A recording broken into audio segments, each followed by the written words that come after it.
So, you remember the soul. You tell me what the soul is again? Passions. So here's the soul.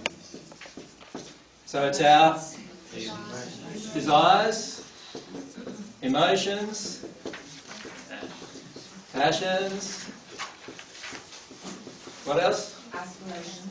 Aspirations.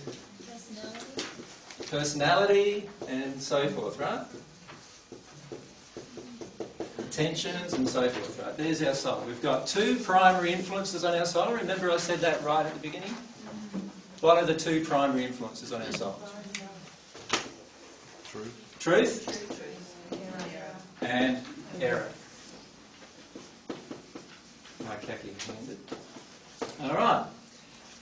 Both of them enter you emotionally. So truth enters you emotionally, and error enters you emotionally.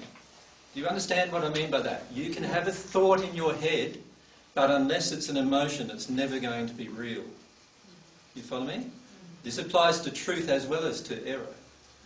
So when you're in truth, when you recognise a certain truth, you can recognise it in your mind, but it's not going to become reality in your heart until you've experienced it.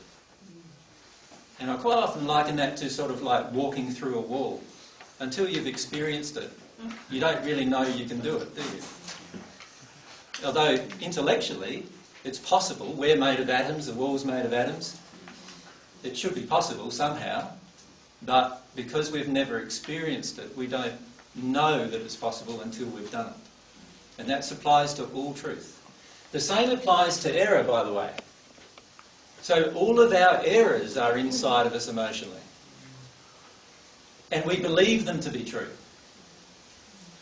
And that's where a lot of our resistance comes from. So most of our errors have entered us emotionally, and we need, remember we said as part of our progression in divine love that we need to release our errors. We need to use our free will to allow ourselves to release all of the errors so that we no longer have them in us. And once we have released the error, the truth can enter us.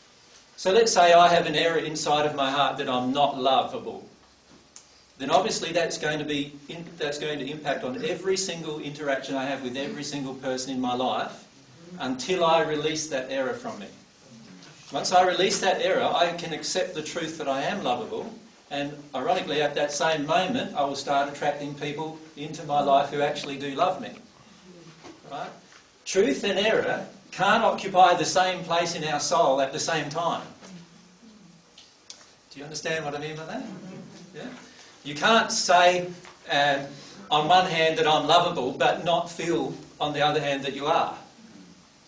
Right? So if you're feeling something in your heart, whether you intellectualise it or not, it really makes no difference to what's going to go on with the law of attraction and what's going on with your life.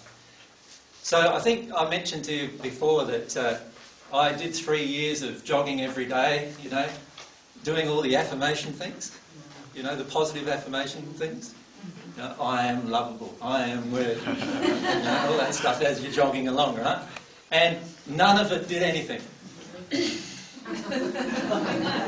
Because I still felt unworthy inside and I wasn't willing to release the unworthiness. I wasn't willing to go and dive into the depths of that emotion and release that emotion. And so I was in a state of fear, trying to get my mind to dominate how I was feeling and hoping that something would come about from that. How many of you have done that in your lives? Yeah? It's a very new age thing, isn't it, to do? Yeah. And it doesn't work very well, does it? You notice that? You notice that every day seems to be an effort when you're doing that. So you drag yourself out of bed, put on the running shorts, right? And off you go again, doing the same affirmations as yesterday, but nothing really changes. And nothing can change until this is released from you, emotionally. And the only way you can release it is the same way that a child releases it, and that is by experiencing it, by feeling it, by experiencing it. And it's all of the emotions that we've decided that we can't experience that are locking us down. They are the emotions that are frozen within us, inside of us. They are the emotions that prevent us from growing. So, what do we do with this error? This error becomes so painful in the soul, and usually so painful when we're very, very young, that what we finish up doing is we start putting in these constructions inside of ourselves to prevent ourselves from actually accessing and releasing those emotions. So what we do is we construct these blockages to experiencing our deepest sad and grieving type emotions. That's what we've all done. And we did that at a very, very young age. And why did we do that? Because that's what we were taught to do. Because if you look at what a child does naturally, what do they do naturally? Like, if someone hurts them, what do they do straight away? Just cry. They just experience it.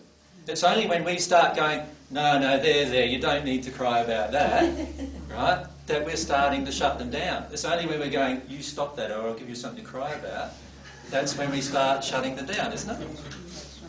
And once all of those things start happening, these emotions then get locked up inside of us. And once they're locked up inside of us, what happens to them is they create then our soul's reality.